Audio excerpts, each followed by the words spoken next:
acordo.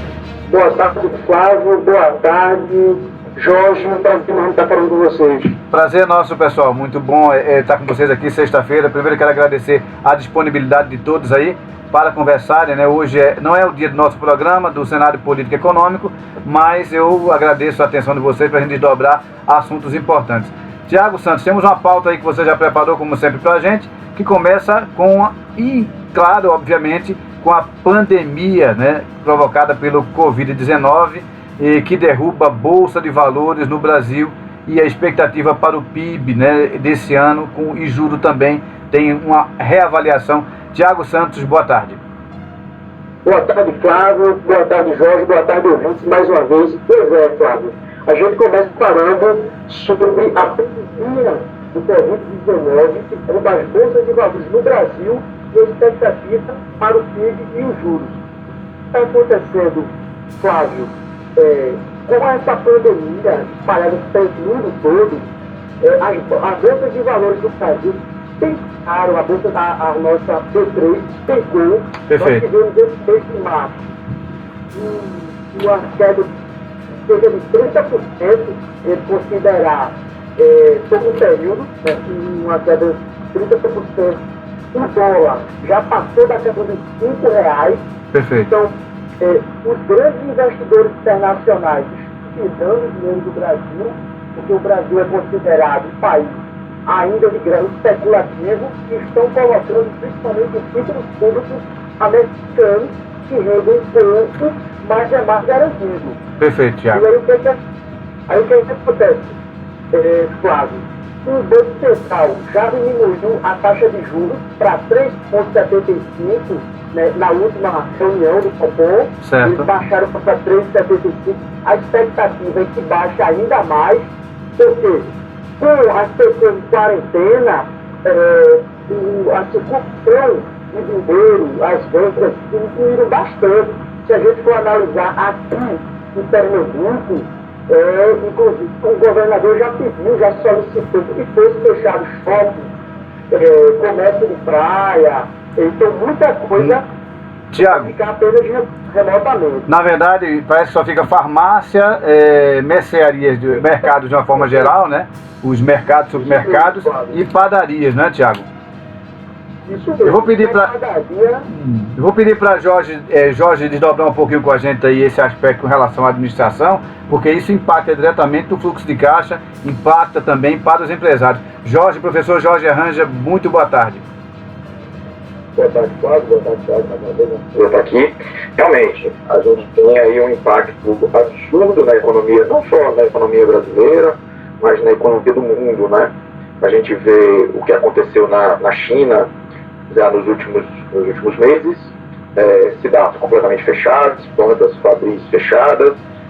Saiu agora, nos últimos minutos, uma projeção do banco de investimentos Goldman Sachs, dizendo que a economia americana provavelmente teria uma desaceleração, uma redução de sua atividade industrial. Certo. Algo muito considerável, e a gente certamente também vai sofrer os impactos disso aqui no Brasil, tanto para os comércios e indústrias formais, quanto para os informais, que talvez até sofram um pouco mais. Né? Jorge, a gente pode então entender que é uma situação hoje que ontem conversávamos um pouco por telefone, quando eu falei com você, acerca da posição que o governo está tomando, né? O governo reúne aí todo o ministério, e ontem teve um pronunciamento em conjunto. Ele tem feito isso, obviamente, sistematicamente, mas agora é hora de que todo o parlamento, a nossa formação bicameral, tanto a Câmara Federal quanto o Senado, se una com o governo no sentido proativo. Agora não se discute mais as questões ideológicas ou partidárias, mas o momento, Jorge, é de fazer um trabalho em conjunto para ajudar realmente qualquer governo que assumisse, que tivesse a postura, que tivesse agora no poder, sentiria muita dificuldade em função desse panorama que é completamente estranho. Não é uma coisa que não se esperava que acontecesse, não é, Jorge?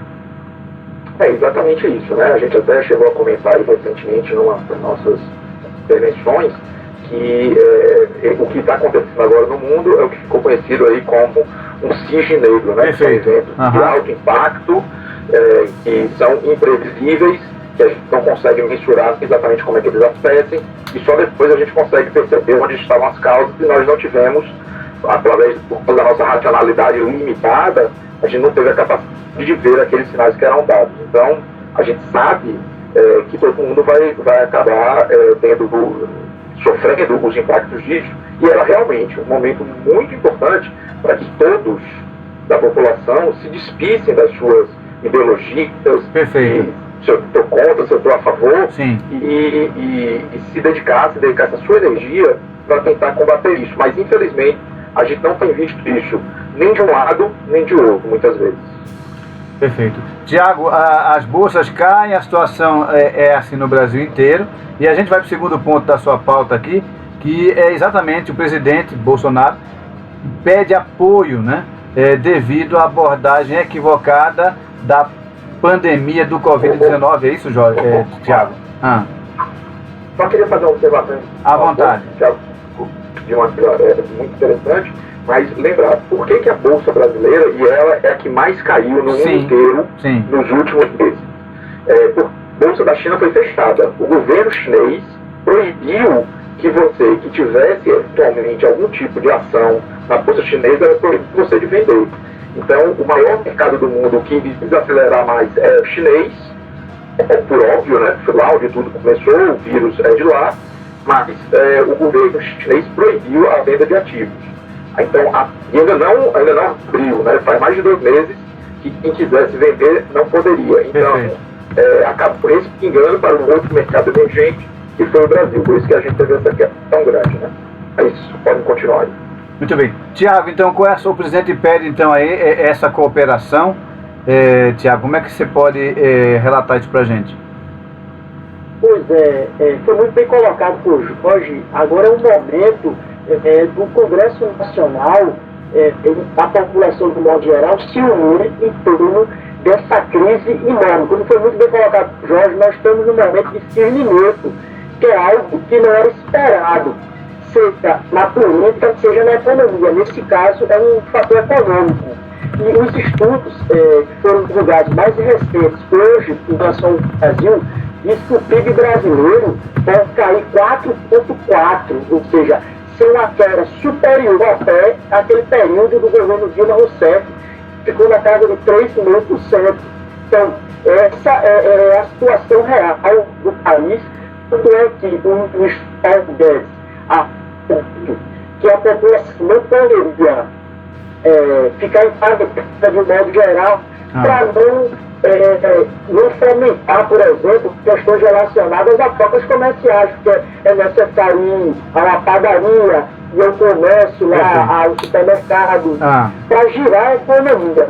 Tanto é que o governo também estuda, Flávio, Jorge, liberar o valor na casa de R$200, né, principalmente os trabalhadores informais, né, aqueles que trabalham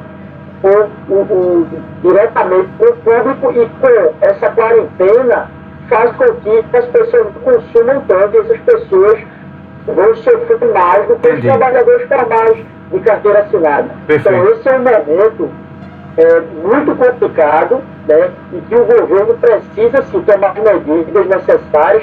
Mais à frente a gente vai falar aí do ponto em relação ao estado de calamidade pública, que foi decretado, que vai gerar a possibilidade de mais recursos do poder público, colocando dinheiro na economia brasileira, na área de saúde principalmente, para que a gente possa passar esse período que, segundo especialistas, nós ainda não chegamos no pico da doença, né? Então, ainda daqui a 2 ou 3 semanas é que a gente vai chegar no pico que está batendo na China, que está agora na Itália, né? A Itália superou até a China em número de mortes. Então, vai ser um trabalho conjunto, e esperamos que o Congresso Brasileiro trabalhe na mesma sintonia para a gente superar o mais rápido possível esses problemas. Perfeito.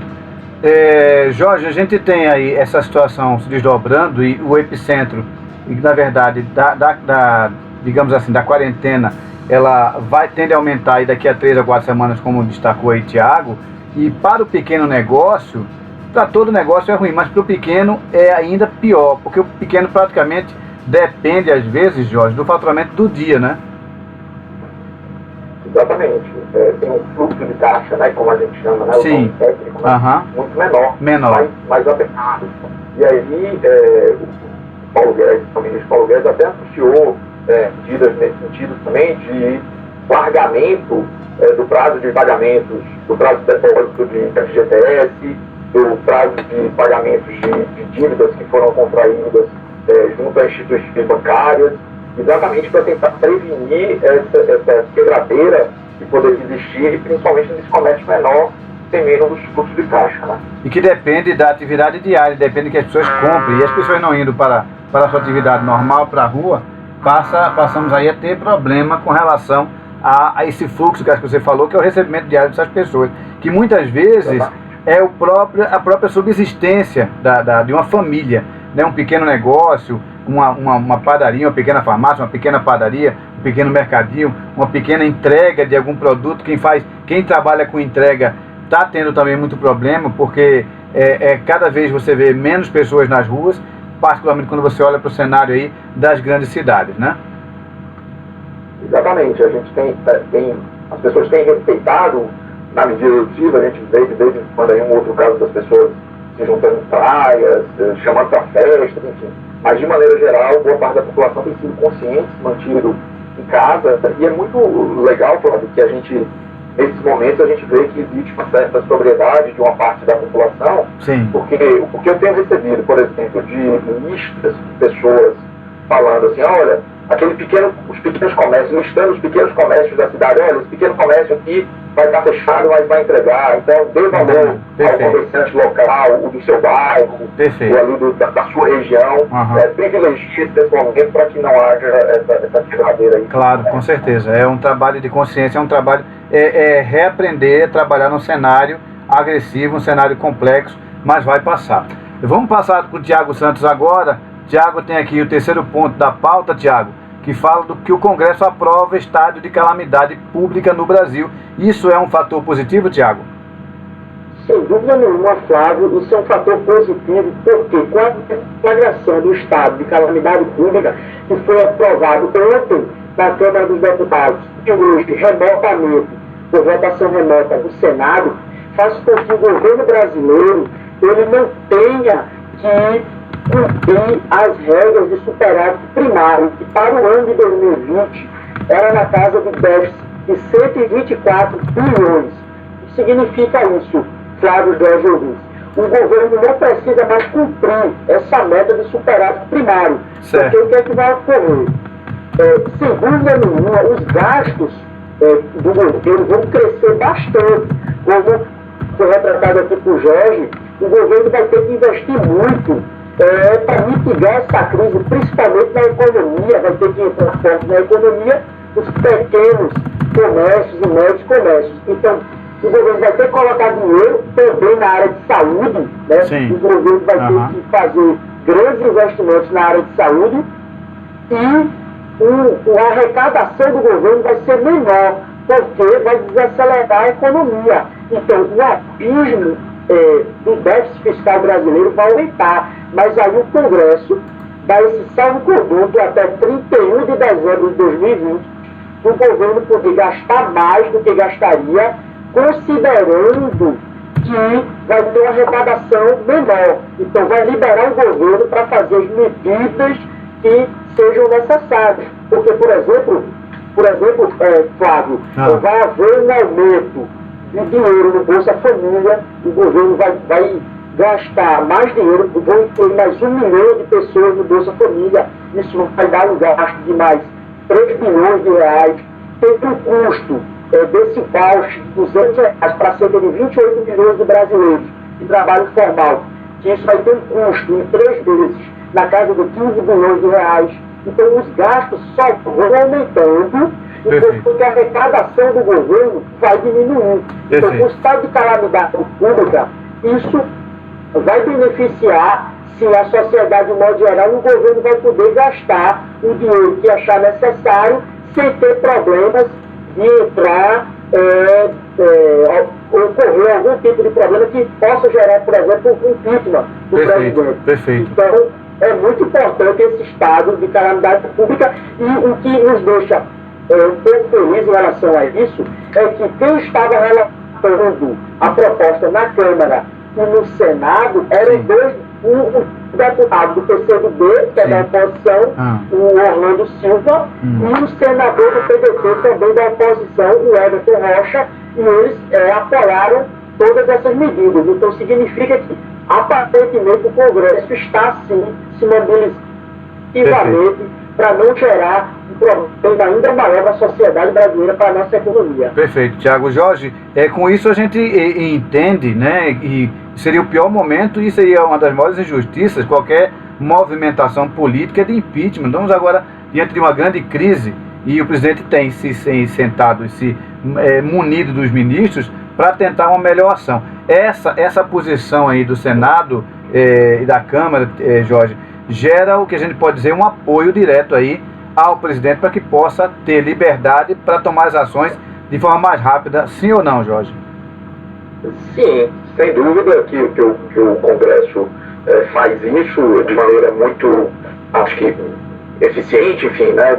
A gente demora para elogiar o Congresso, mas tem que de maneira muito rápida. Claro. Mas eu não fico completamente, não descarto completamente a possibilidade de depois essas mesmas pessoas que elas nas suas redes sociais particulares já estão gritando impeachment, tira o presidente, elas cobrarem isso como sendo um descumprimento às leis. Eu não descarto totalmente essa possibilidade, mas ficaria muito feio para essas pessoas se elas agora negassem isso, né? Mas com a decretação de calamidade pública, o presidente não passa a ter mais poderes para poder agir, então?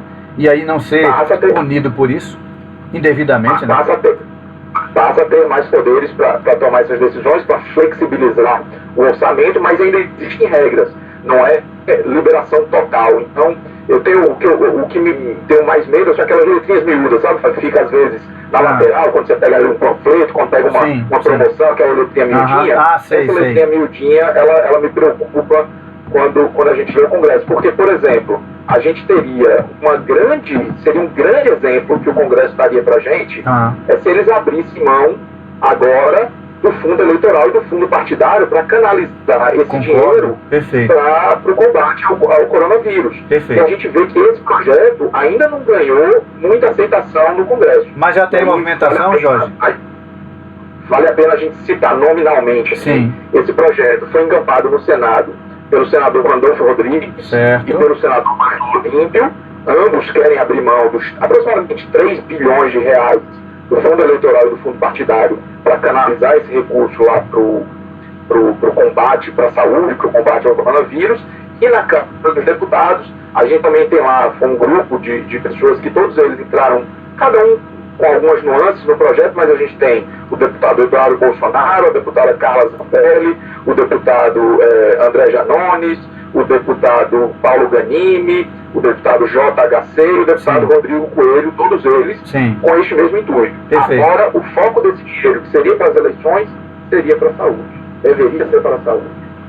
Perfeito. Vamos aguardar, então, o desenrolar dos acontecimentos para ver o que ocorre aí, então, né? Muito a imagem do Congresso e melhoraria as condições de saúde das pessoas. Muito bem. Vamos, Jorge. Tiago Santos, vamos então aqui para o, acho que é o quarto ponto, Tiago, da pauta. Antes, Flávio. Sim, à vontade. Tem um ponto aqui importante que a gente tem que discutir um pouco mais, em relação ao presidente Bolsonaro, em relação à perda de apoio devido à abordagem, né, a abordagem equivocada da pandemia. O que ocorreu, Flávio? O presidente Bolsonaro, logo no início dos primeiros números relacionados à Covid-19, ele fez pouco caso da situação, disse que era uma histeria coletiva e que, na verdade, a vida deveria seguir normalmente. Só que o que acontece? Se nós partirmos da comparação com a Itália, no início da transmissão do vírus na Itália, a população também tomou essa atitude, achando que era uma histeria, uma coisa normal, as pessoas não deveriam mudar sua rotina, e Isso acabou, o vírus acabou se espalhando muito, principalmente na região da Lombardia, né, no norte da Itália, e hoje a Itália tem mais de 3.500 mortos, superando a própria China. Pois é. E isso, Flávio, essa atitude do presidente Bolsonaro acabou gerando um mal-estar incluído até nos grupos que apoiam ele, né? E foi uma abordagem negativa por parte do presidente Bolsonaro. Tanto é que ocorreu alguns panelaços em todo o Brasil, criticando, na verdade, a postura dele, né? Essa postura de não dar crédito à pandemia, a essa situação tão complicada. Porque se a gente partir do pressuposto, por exemplo, o presidente Donald Trump, nos Estados Unidos, no início, também era cético em relação à pandemia. Sim. Porém, posteriormente, ele já liberou aí $1 trilhão para combater esse problema do Covid-19 dentro dos Estados Unidos. O Boris Johnson, no Reino Unido, também, que era cético no início, também tomou atitudes mais vigorosas para conter o problema dentro do Reino Unido. E só depois que a situação se agravou um pouco mais no Brasil com algumas mortes, é que o presidente Bolsonaro mudou o tom, disse que precisamos nos unir e o governo vai fazer de tudo, fazer investimentos para sairmos dessa crise. E isso acabou gerando, sim, um ruído negativo dentro do governo. Os próprios apoiadores do presidente Bolsonaro viram perda de apoio do presidente, mesmo em grupos que apoiavam ele desde a campanha de 2018. E isso pode ser prejudicial a ele, porque não se sabe se ele terá condições de retomar esse apoio com grupos que estão agora refratários a ele devido à sua postura inicial de desdém desse problema. Então, ele acabou perdendo o apoio. Verdade. E a gente precisa ver se ele vai ter condição de retomar esse apoio ou se vai se aprofundar ainda mais a crise relacionada a isso. Jorge lembrou muito bem que já houve pedidos de impeachment, inclusive já teve o deputado Alexandre Frota já entrou com pedido de impeachment essa semana do presidente Jair Bolsonaro, e outros pedidos de impeachment devem chegar ao Rodrigo Maia, que tem o poder de aceitar ou não, mas claro, a gente precisa ponderar que esse não é um momento adequado para o processo de impeachment. Perfeito. A gente precisa, na verdade, superar essa crise, né, essa tempestade que vai durar 2, 3 meses, a gente precisa ultrapassar essa tempestade, mas o governo precisa se mudar a postura. Agora, quem foi muito elogiado foi o Mandetta. Verdade, o Henrique Mandetta tem... Isso da saúde, o Henrique Mandetta está sendo muito elogiado, teve uma postura realmente corretíssima, e o presidente Bolsonaro até ficou um pouco chateado com ele, porque ele não veio a público fazer a defesa das falas do presidente, mas que foram falas equivocadas, né? Não tinha como ter defesa, né? Mas o Mandetta tem sim uma atitude corretíssima, sendo muito elogiado, enquanto o presidente tomou uma atitude equivocada, e vamos ver o desdobramento. Tiago, em relação à sociedade. Eu tenho 2 perguntas para você com relação a esse assunto. Uma é esses processos de impeachment que estão dando aí entrada aí, por alguns parlamentares, estão sendo levados à frente, eles têm como fundamento a mesma causa, Tiago? Essa imparcialidade, ou digamos assim, a posição que o presidente tomou no início da crise do coronavírus, é isso? Essa é a motivação? Tem a ver com a crise do coronavírus, que tem outros pontos diversos. Certo. Eles acabaram aproveitando para colocar outros pontos, dizendo que o presidente quebrou o decoro parlamentar em vários momentos da sua gestão, e daí entra pontos relacionados à imprensa, que ele foi descontexto com a imprensa, que ele atacou publicamente jornalistas, né? Então, estão pegando deslizes do presidente desde o início do mandato, incluindo junto do processo de impeachment, pontos diversos. Mas o ponto mais forte é em relação à pandemia, sim, do Covid-19, sendo que o presidente incorreu no crime de responsabilidade por não ter levado a sério o problema desde o início. Então, isso, sem dúvida nenhuma, o presidente Rodrigo Maia vai engavetar nesse primeiro momento.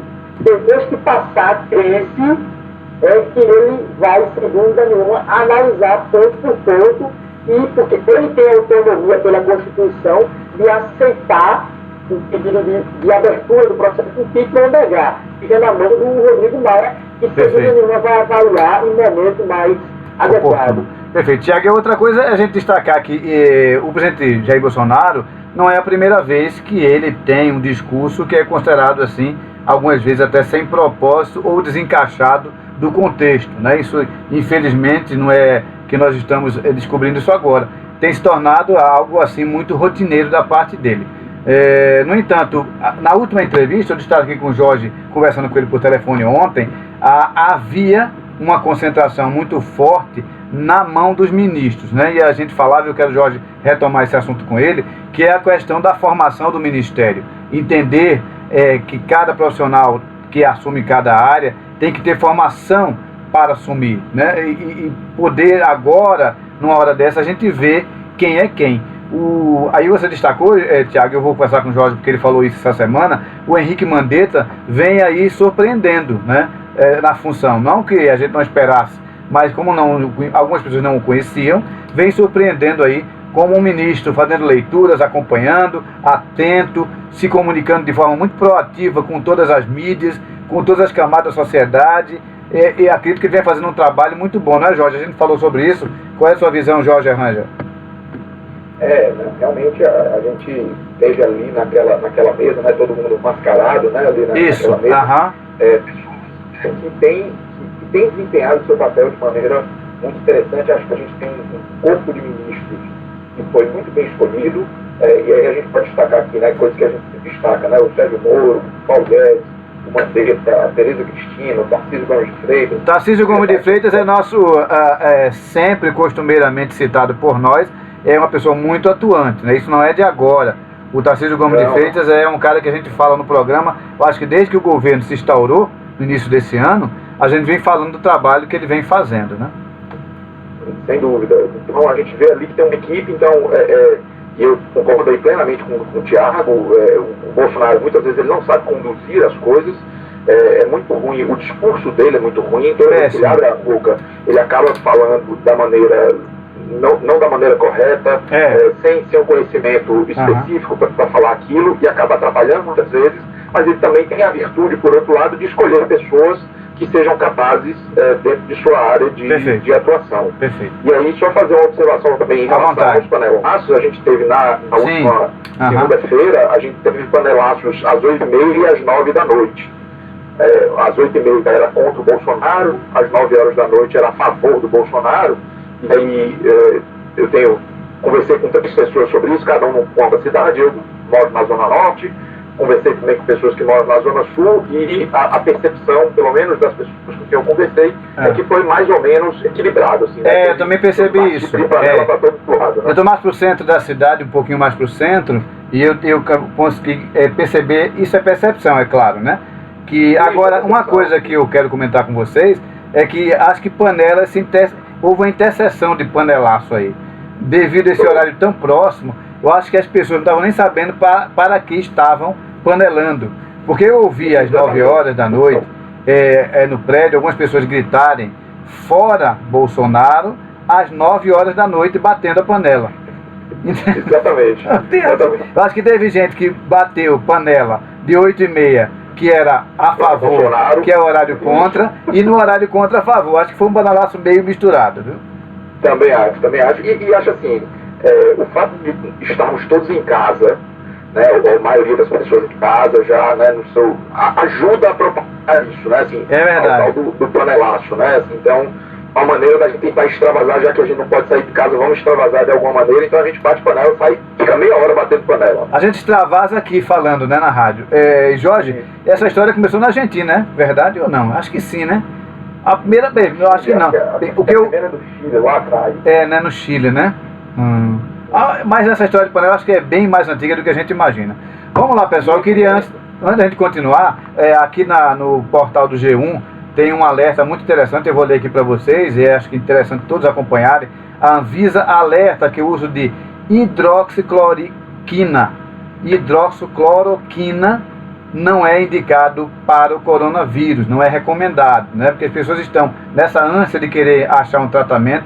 A hidroxicloroquina cloroquina não é indicado contra o coronavírus, né? Apesar de que a matéria vai falando um pouco, apesar de existirem aí promissores estudos no sentido de buscar, né, um medicamento, de buscar a vacina contra o Covid-19, não deve se automedicar e nem tampouco pelas redes sociais adotar procedimentos que sejam indicados aí sem um acompanhamento médico e sem uma, digamos assim, agora sim, um comunicado oficial do nosso ministro Henrique Mandetta, né? E aí a gente tem que ter muito cuidado, mas a automedicação já é uma coisa muito... Nossa, perfeita. claro. Em tempos normais, Uhum. numa situação dessa, onde o sistema de saúde já corre o risco de ficar sobrecarregado, Isso. a gente não precisa... né? Exatamente, muito bem. Tiago Santos, vamos dar sequência então à nossa pauta, Tiago. Pronto, vamos, Flávio. O quarto ponto, que aí já é uma questão de política, de diplomacia, que o deputado Eduardo Bolsonaro criou uma crise diplomática entre Brasil e China. Aí Tiago, é inconcebível, né? Em relação a isso. O deputado Eduardo Bolsonaro tweetou lá, né, falou publicamente que o problema relacionado ao Covid-19 é da China e que, na verdade, a China acabou escondendo esse problema. E aí ele fez uma comparação em relação ao acidente de Chernobyl ocorrido em abril de 1986, que é o maior acidente nuclear de todos os tempos, que ocorreu na União Soviética, hoje Ucrânia, né, quando a União Soviética escondeu o fato do problema do acidente nuclear e só cerca de 3 meses depois que foi divulgado e já tinha se espalhado todo o problema relacionado ao acidente nuclear na Europa, né? E aí ele fez uma comparação, dizendo que a China escondeu essa informação do Covid-19, inclusive um médico que foi o primeiro a alertar, ele infelizmente acabou falecendo, né? Ele em dezembro alertou do Covid-19, ele foi preso por autoridades chinesas, dizendo que ele, na verdade, era um alarmista, que aquilo não era verdadeiro, mas posteriormente se viu que era algo sério, verdadeiro, que se espalhou pelo mundo todo, e ele acabou falecendo. E aí o que é que acontece? O Eduardo Bolsonaro diz que a culpa é da China, do governo chinês, do Partido Comunista Chinês, e imediatamente o embaixador da China responde, dizendo que o Eduardo Bolsonaro comete um atentado, um crime contra o governo chinês, é um insulto aos chineses, e que o Eduardo Bolsonaro havia contraído um vírus mental depois da sua viagem aos Estados Unidos, a Miami, lá na Flórida. Sim. E que, na verdade, se ele tomar essa atitude pró-Estados Unidos, vai acabar gerando um atrito entre Brasil e China. E qual é o grande problema, Flávio, a China é o maior parceiro comercial do Brasil. Está em primeiro lugar. Para você ter uma ideia, 80% da soja que é produzida no Brasil é vendida para a China. Nós vendemos muito petróleo, muito minério de ferro também para a China. Perfeito. Então, se aumentar essa crise e a China, por acaso, achar que não deve comprar produtos do Brasil, né, isso vai gerar um problema econômico gigante para o Brasil. A gente pode ter aí um asseveramento dessa situação econômica, uma maior dificuldade ainda mais, né, Tiago? Pois é, Flávio. E aí o que é que ocorre? O Ernesto Araújo, que é o nosso ministro das Relações Exteriores, entrou no circuito e, em vez de apaziguar, ele colocou mais lenha na fogueira. Ele disse que o embaixador chinês deveria pedir desculpas por ter criticado um representante brasileiro, né, um representante do Congresso brasileiro, sendo que o embaixador chinês apenas defendeu seu país numa situação que era óbvia, que o Eduardo Bolsonaro criticando de forma equivocada a China, dizendo que o problema é chinês. Posteriormente, o Eduardo Bolsonaro vai também lá na sua rede social pedindo desculpa, dizendo que, na verdade, ele não estava criticando o povo chinês, que, na verdade, o Brasil e a China têm uma parceria comercial muito sólida e deve se estender ao longo dos anos. O que é que ocorre? Só para pontuar, para a gente encerrar, para eu encerrar a minha fala, Flávio. O próprio governo americano, o Trump, ele toda vez que fala do Covid-19, ele se refere ao vírus chinês. Vírus chinês, ou seja, ele sempre se refere de forma pejorativa à China, dizendo que quem propagou realmente foi a China. E como a gente sabe que o governo brasileiro vem adotando medidas muito pró-Estados Unidos, mais uma vez a gente acaba tomando atitudes muito parecidas com os Estados Unidos em relação à China. Entendo. E a gente não pode esquecer de uma coisa: o governo brasileiro fechou a fronteira aqui na América do Sul, fechou a grande maioria dos voos internacionais, só que manteve abertos os voos para os Estados Unidos. Os americanos poderão vir voos dos Estados Unidos para o Brasil, que acaba sendo um equívoco também, porque nós deveríamos fechar o espaço aéreo para todos os países do mundo, não só para a Europa ou a Ásia. Né? Mais uma vez, a gente está muito alinhado aos Estados Unidos, mas às vezes cometendo equívocos, e a gente tem que observar, Flávio, os desdobramentos dessa crise diplomática entre Brasil e China. Perfeito. E não soma nada. Na verdade, o comentário do Eduardo Bolsonaro está respaldado aí num trabalho do Rodrigo da Silva, que tem um Twitter, que publicou uma matéria extensa, eu acho que vocês já devem ter aí acesso, falando, né, dando o posicionamento dele, com alguns estudos, é claro, eu não tive detalhamento desse material, falando dessa relação e de que ele pede na matéria que as pessoas comecem a chamar o coronavírus, ou Covid-19, de vírus chinês. E acho que esse caminho é um caminho da inutilidade, na minha visão. Acho que a gente tem uma equipe ministerial muito bem preparada, e felizmente o filho do nosso presidente não faz parte dela, porque eu não vejo aí nenhuma contribuição valorosa no sentido de agora sairmos da situação em que estamos o mundo inteiro, na verdade, né? Então a gente tem que somar forças, somar competências e habilidades para podermos transpor essa situação. Eu não vejo nenhum, como mais uma vez aí do Eduardo Bolsonaro, a gente não tem ouvido também muita coisa no sentido de proatividade, de desenvolvimento. Jorge, não sei se eu estou errado, mas assim, o comentário do filho do Bolsonaro, do Eduardo, acho que não contribui muito para o momento atual. São muitos pontos que a gente pode trazer para a discussão. Primeiro ponto, existem verdades que não podem ser ditas, que são inconvenientes. Se eu encontro uma pessoa no meio da rua e acho que ela está feia, um amigo meu que eu não encontro, e acho que ele está feio, que ele está gordo, que ele está mal cuidado, eu não vou falar isso para ele, por mais que eu pense isso. Sim. Então, nós não podemos ser completamente verdadeiros em todas as nossas falas. Não podemos. Porque senão o conflito social fica insuportável. Parece que o Eduardo Bolsonaro não sabe disso. Parece que ele não conhece essa regrinha social de que não pode ser dito tudo que vem à cabeça dele.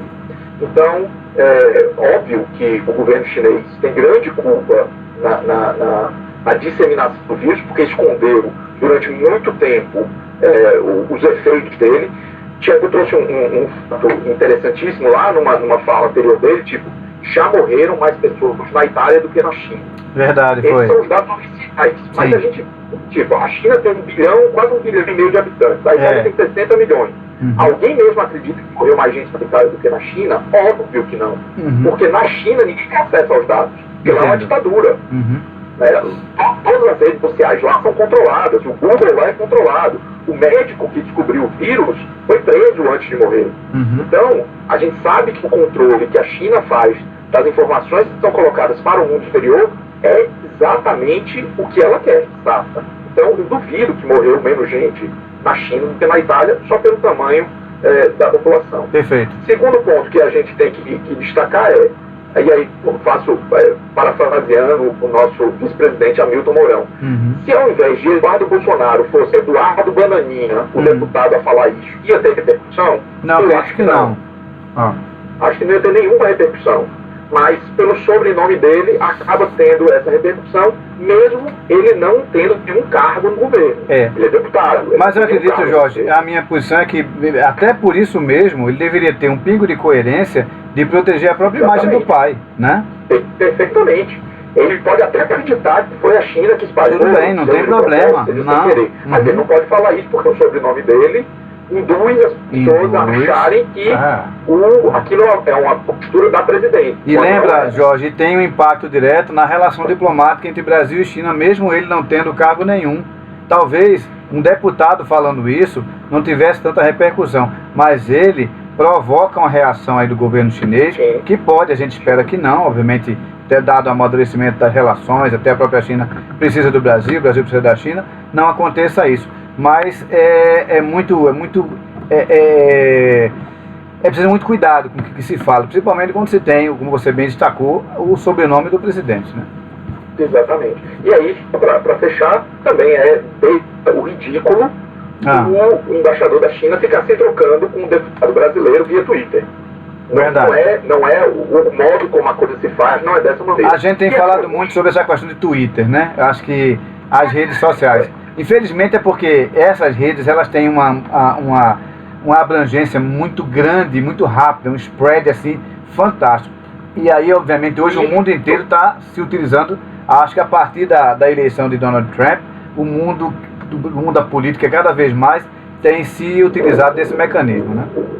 E isso me leva a crer que é muito mais para jogar para a galera, para jogar para o público, do que efetivamente a posição tanto do Eduardo Bolsonaro quanto a do embaixador da China. Perfeito. É tipo, né, o que a gente escuta muito, é para lacrar, né? Para lacrar no público. Isso, exatamente. Trazer visualização, trazer gente aí assistindo. Tiago Santos, a gente chegou ao ponto final aqui da pauta, não é isso? Isso, Flávio. A gente chega no ponto final, né? Nós trouxemos as pautas mais importantes em relação ao Covid-19, né? Nós temos aí outros pontos a tratar, mas que não tem a ver com essa pandemia que mexe, né, com o cenário internacional e principalmente o Brasil. Né? Nós temos os pontos mais importantes em relação ao Covid-19, que está afetando nossa economia e vai afetar ainda mais. A gente precisa analisar como é que o governo vai se portar daqui para frente em relação a investimentos para tentar mitigar esses problemas da Covid-19. Mas esses foram os pontos principais que nós trabalhamos e o que for de novidade a gente vai trazer aqui a debater, porque é muito importante, como você bem colocou, Flávio. Nós não estamos fisicamente, mas remotamente nós estamos fazendo um trabalho correto para que a população possa entender o que está ocorrendo no Brasil, sob o ponto de vista político, econômico, social, porque tudo isso tem que ser repassado para a população, porque mexe, sem dúvida nenhuma, com o dia a dia de cada um dos brasileiros que estão aí em quarentena e que a gente vai passar algum tempo nessa situação, porque os estudos indicam que a gente ainda não chegou no ápice da pandemia aqui no Brasil e que se nós não tomarmos medidas restritivas, isso pode se transformar num problema sério, porque o Brasil não tem um sistema de saúde que suporte problemas relacionados a isso. A gente tem 55 mil leitos de UTI apenas no Brasil. Né?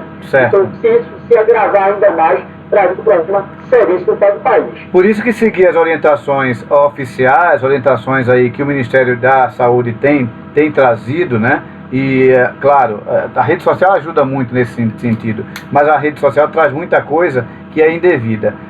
A se ater aí à Secretaria de Saúde dos Estados, ao Ministério da Saúde, para saber quais são as medidas a serem adotadas. Adotar essas medidas, o ministro, na fala dele ontem, acho que Jorge vai confirmar isso comigo, que ele acompanhou essa entrevista ontem, falou sobre cuidar dos idosos, né? E aí eu estendo aí, cuidar dos idosos e das pessoas que têm de alguma forma um envolvimento no grupo de risco, né? Pessoas cirurgiadas, pessoas que tiveram algum problema respiratório ou tenham crônico, ou que sejam fumantes de alguma forma, porque podem ter aí uma debilidade no sistema respiratório. Eu acho que é momento a gente seguir as orientações, né, Jorge, com relação ao que está sendo feito, né, e acompanhar, na medida do possível, com tranquilidade, mudar, obviamente, os hábitos para passar nesse cisne negro, né, Jorge, como o Jorge caracterizou aí, esse momento da economia e da saúde no mundo, né, Jorge? Exatamente, né? Existem pessoas com grupo de risco, como você falou, né? Também os diabéticos, os hipertensos, sim, perfeito. Pessoas com problemas cardíacos. E aí, assim, só para fazer uma observação aí de cunho particular, meu filho estava com febre nos últimos 2 dias, está com febre nos últimos 2 dias, e a orientação do médico dele falou assim, olha, tem que ficar em casa, porque se você for para um serviço hospitalar, sim, existe a probabilidade muito maior de vocês pegarem alguma coisa lá. Então tentem, se não for nada extremo, né, segurar a maior quantidade de horas possível você em casa. Aí depois de 3 dias, você fala assim, ó, 3 dias com febre seguida sem baixar, aí procure o hospital. Perfeito. E aí, acho que esse é o recado que a gente tem que deixar para as pessoas, né? Tentar, só quando for muito extremo, só quando for algo muito forte, que não passe, as pessoas procurem o sistema de saúde, porque ele naturalmente já vai estar sobrecarregado. Muito bem exemplificado. Ele está melhor, Jorge? Está melhor, está melhorando. Pronto. É importantíssima a orientação aí com o exemplo do Jorge Arranja, que realmente trata de ter cuidado, de ir, além de tudo que o Tiago acabou de falar, de assoberbar o sistema nosso é precário, e é esse ponto que eu queria chamar a atenção. As crises passam, né? Mas o país continua, as coisas continuam, e a gente precisa estar atento. Será que é esse sistema de saúde que queremos? Essa é a grande reavaliação de pedir, não só pedir, como exigir no voto, né? Pessoas que estejam comprometidas para trazer o Brasil para uma posição diferente, do ponto de vista da economia, mas também do ponto de vista da saúde. Temos um sistema que é precário, muito precário, né? Talvez, acho que o melhor sistema do mundo não está preparado para uma pandemia, mas o nosso claramente apresenta graves problemas de ordem estrutural, equipamento, pessoas, preparo, salário, estrutura, enfim, é algo que tem que ser revisto aí para futura avaliação, né, dos governos que vão dar conta aí dessa situação, mas vão ter que aí dar conta dos momentos vindouros do futuro do Brasil. Meus queridos, eu queria chamar vocês para encerrar, algum assunto que vocês queiram pontuar particularmente. A gente está chegando aqui no final do programa. Queria só fazer uma observação. À vontade, Jorge. Uma dica, né, de leitura. Acho que vale a pena, nesse momento que a gente vai estar em casa, ler o livro do Nicholas Taleb, Nassim Taleb, né? Nassim Taleb, A Lógica do Cisne Negro. Vale a pena, nos aplicativos aí vocês conseguem, nas lojas virtuais, né, os e-books, tem ele aí para ser lido, vale a pena. E a segunda, na verdade, é só para a gente ficar com a informação precisa. A primeira vez que nós tivemos uma grande manifestação com batida de bandeira foi no Chile, em 1971. Opa! Mulheres de direita saíram contra o governo, na época, do Salvador Allende, em 1971. Então foi a primeira vez que a gente teve esse tipo de manifestação. Né? Muito bem, então nasceu aqui na América do Sul, né? A prática se nasceu aqui na América do Sul, então, né, com relação ao panelaço. Exatamente, né? Foi em 1971, primeiro. Muito bem, aí. Educação Resolve sempre, Jorge Arranja sempre traz aí os dados mais detalhados com relação ao que acontece e a história da humanidade. Tiago Santos, para a gente fechar com o seu comentário aí, Tiago. Pronto, o comentário final, Flávio, que eu digo é a importância do poder público em situações de grande calamidade. Veja que, quando a gente estava debatendo aqui com você, Flávio, Jorge e eu, que o Brasil tem um sistema de saúde ainda muito frágil e mesmo assim é considerado uma referência para o mundo. Veja, nós só temos 55 mil leitos de UTI, desses a metade no serviço público e a metade no serviço privado. Certo. Então veja que no momento desse, a importância do investimento público. Então, o que traz, na minha opinião, Flávio, Jorge ouvintes, para a sociedade de modo geral aqui, em momentos de dificuldade, de calamidade, sempre é importante contar com o poder público. Verdade. Sem dúvida nenhuma, o governo brasileiro vai ser um vetor de crescimento.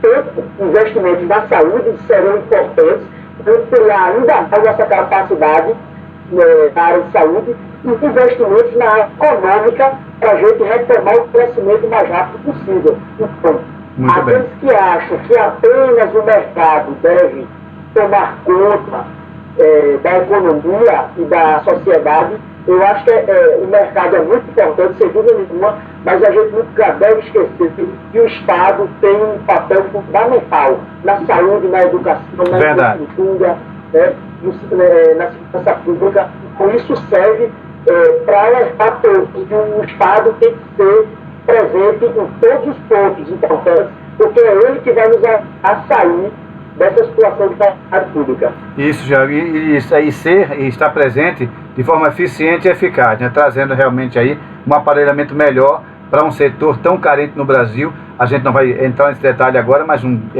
quem averigua, quem acompanha, quem é usuário do Sistema Único de Saúde, sabe, saúde pública é caótico em alguns momentos, principalmente nas emergências do Brasil inteiro, e é preciso realmente repensar esse aspecto para dar mais qualidade de vida à sociedade brasileira. E também um pouco de saúde preventiva, acho que a gente precisa trabalhar muito esse aspecto.